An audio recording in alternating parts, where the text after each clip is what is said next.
Hey guys, what's going on? I hope you're all doing well. Welcome back to episode 58 of CCO Complete Client Overview. Today I'm going to be taking another look at the Prestige Ghost client for Minecraft 1.20.4. Last week we looked at the mod version of Prestige, which offers a different GUI, different modules, and is also sold as a different product. Today we are going to take a closer look at the newer Injectable version of Prestige and its offered modules. I also made a few small mistakes in my last video and I want to address these in this video. But before we get to all of that, I want to quickly shout out the legends that are my YouTube members. These videos take a lot of time to make and honestly wouldn't be possible without all of the support from everyone on screen now. Thanks guys, now let's get into the video. As I said in the intro, last week we looked at the mod version of Prestige, but today we're going to take a closer look at a different version of the same client. Prestige Injectable costs a lot of money. At the time of making this video, the Christmas sale is still on, but again I am not sure how long this is going to last. 1 month of access will set you back €13, while a lifetime of access to the client will set you back €30, which is actually a substantial amount of money for a Minecraft hack client. This version is injectable, meaning it can be loaded into the game after the game has already been started. This makes adding the client into launchers like Badline or the Feather client very easy, and this also makes the client harder to detect. This version of Prestige also offers some advanced screen share bypasses and claims to be much less detectable than the mod version of the client. There are actually screen share bypass tutorials listed in the Discord for users that have paid to gain access to this client, which is pretty cool. Prestige Injectable has a clear focus on closet cheating and claims to be completely undetectable. So let's start with some of the mistakes I made in my last video. While looking at the website, I mentioned the review from the Duper Trooper. It was so goofy that I just assumed that it was fake, and this was a clear mistake on my end. Turns out that this is a real review. Prestige has actually sponsored the Duper Trooper before, and at some point he got a real review for the Prestige client. So my assumptions were clearly wrong, and I probably should have double checked this with Prestige before just posting the video. Anyways, thanks to everyone that pointed this out, and while I was wrong about the testimonial, I stand by the other information on the website not being very clear or helpful. Anyways, another mistake I made in my last video was not talking about the Prestige client's history. As a lot of you pointed out, the client's database was leaked accidentally in the past, which is definitely something that I should have mentioned. I asked Prestige for an official response to all of this, and here is what he had to say. Over a year and a half ago, when Prestige was just starting out, my database, containing around 300 users, became corrupted. With no backup and only the corrupted file, I attempted to build a recovery system. It worked by checking if a key from a text version of the corrupted database matched, allowing users to recreate their accounts. Unfortunately, I accidentally uploaded the corrupted database file to the website's assets, inadvertently making it publicly accessible to anyone who happened to find it. Eventually, some person noticed. Thankfully, the database only contained like half of the email addresses, which weren't tied to usernames, Discord accounts, or any identifiable information. Everything else was fully encrypted and irreversibly corrupted. Even after hiring an expert to recover the data without compromising user privacy, only the emails could be partially salvaged. Since the database was ultimately replaced, those emails are now obsolete and untraceable. So somewhere out there, about 100 random emails from old Prestige users exist. Not very interesting. It is also worth noting that others claim otherwise, and I have seen claims that passwords were leaked and that they used weak encryption, though I was not able to find any proof of this, and Prestige claims that this is just not true. But at the end of the day, there is no way for me to get all of the facts or to prove anything, and in all honesty, I am not interested in this client's drama. I will say that I have seen no proof of the client being unsafe, and if what Prestige claims is true, then it's a fair response, and this is as far as I am willing to go into this drama. I do think that mentioning this is important though, and I will leave you to come to your own conclusion. Now let's talk about downloading the Prestige Injectable installer. After purchasing the client and logging into the user dashboard, you are given the option to download the installer as an exe or as a jar file. When you click download, some instructions pop up and a countdown begins. I get that they want you to read the instructions before trying to download the installer, but this timer is quite annoying and maybe a bit too long in my opinion.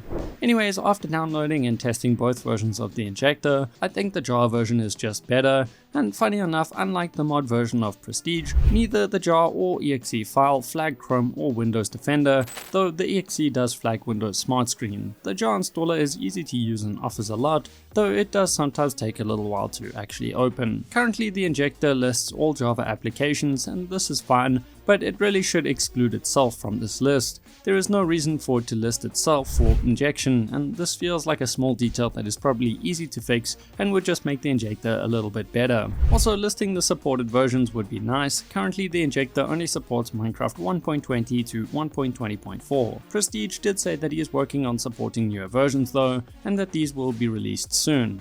As always, with transparency in mind, I am not running Prestige on my own computer. Prestige Injectable actually has VM detection, so I had to set up a new dedicated drive with a fresh Windows install, and I ran the client here with all of my real drives unplugged. Okay, so now that we have the client up and running, let's take a look at some of the offered utility modules. Keep in mind that this is an Injectable Ghost client made for combat in vanilla Crystal PvP, and that this is very different to most Anarchy clients. Auto Elytra. This module, when toggled, opens the inventory and equips an Elytra to make getting out of a sticky situation quicker and easier. Anti-action. This module prevents you from accidentally doing bad actions like missing a hit with a combat weapon or placing more than one glowstone in anchors.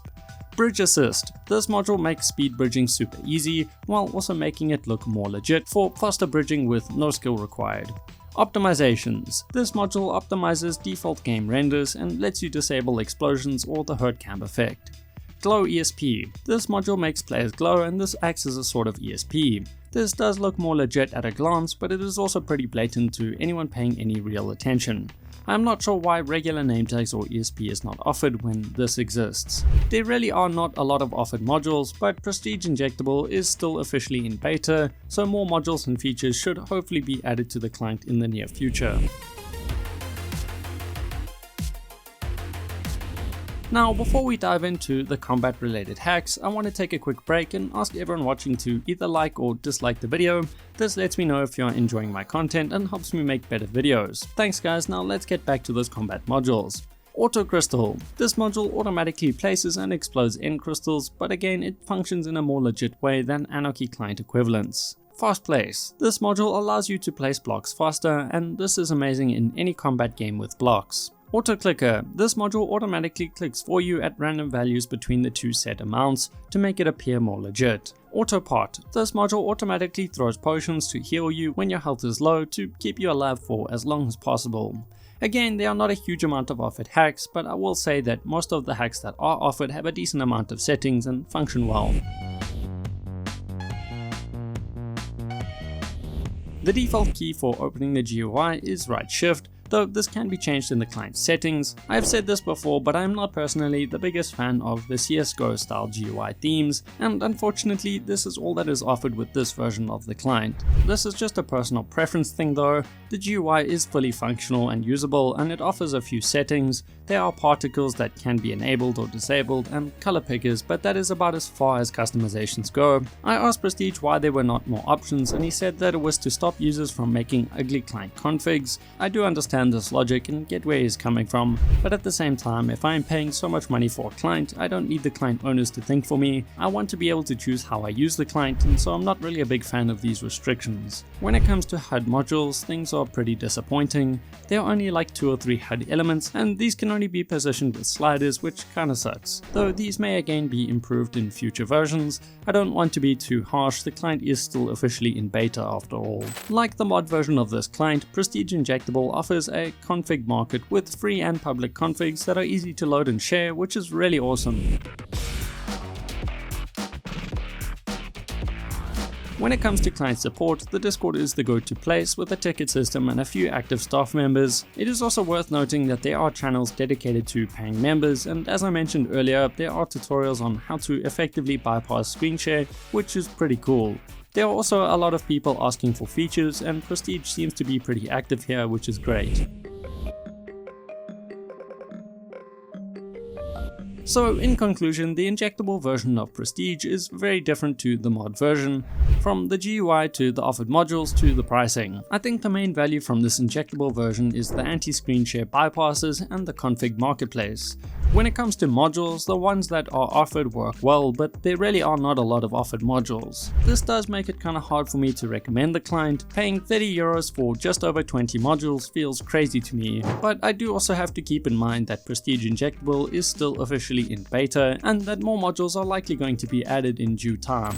With that said, if you are someone that finds a lot of value in closet cheating, then the injectable version of Prestige does offer a lot of value through the few offered modules and the anti-screen share bypasses. As always, Prestige is linked down below for anyone wanting to take a closer look at the client. I really would love to know what you guys think of Prestige in the comments down below. If you enjoyed this video, please consider leaving a like and make sure to subscribe for more content like this in the near future. Anyways, that is more than enough rambling for one day, and with that said, I have been your boy KiLAB, peace in the Middle East.